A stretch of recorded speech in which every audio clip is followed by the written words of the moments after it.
میں ایک فلسفی کو پڑھ رہا تھا. یہ ہمارے جدید دور کے فلسفی بڑے عجیب باتیں کرتے ہیں. وہ کہتے ہیں جی ہوا ایسی چلتی ہے کہ انسان قبر میں ہوتا ہے تو ہڈیاں گل سڑ جاتی ہیں تو کوئی بھی نہیں بچتا.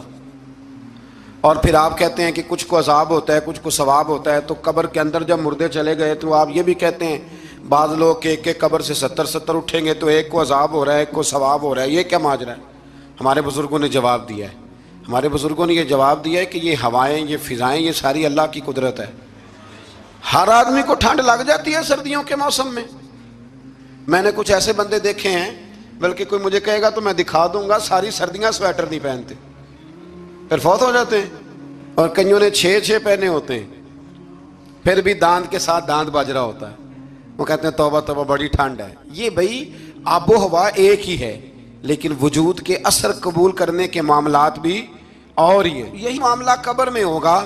دیکھیں نا حضرت عزیر علیہ السلام کے گدھے نے بھی آب و ہوا لکھی اور کھانے نے بھی. تو گدھا گل سڑ گیا پر کھانا گلا سڑا. دوسری بات یہ کہ قبر میں بندے اکٹھے ہیں تو کسی کو عذاب تو کسی کو ثواب. تو امام جلال الدین سیوطی رحمۃ اللہ علیہ فرماتے ہیں 2 بھائی اگر ایک پلنگ پہ سوئے ہوں تو ایک خواب میں لاہور ہوتا ہے دوسرا پشاور ہوتا ہے. سوئے کہاں ہوتے ہیں؟ اکٹھے ایک پلنگ پہ.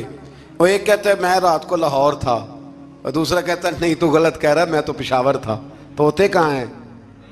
تو اگر ایک جگہ پہ آپ موجود ہیں اور اللہ تبارک و تعالیٰ نے آپ کو روحانی طور پر کہیں کا کہیں پہنچا دیا ہے تو اسی طرح قبروں میں بھی اگر کسی کو عذاب ہوگا تو ہو ہی جائے گا, اللہ معاف کرے.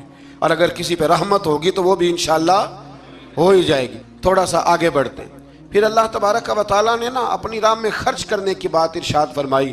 فرمایا اگر تم میری راہ میں خرچ کرو گے تو میں تمہیں 700 گنا کر کے واپس کروں گا. اللہ کی راہ میں خرچ کریں گے تو کتنا ملے گا؟ یہاں بھی معاملہ یقین کرنے کا ہے. قوم کو یقین آ جائے نا کہ ڈبل ہو جائیں گے تو ساری قوم لٹ جاتی ہے. اگر اتنا یقین ہو جائے نا ڈبل ہو جائیں گے تو لٹ جاتی ہے.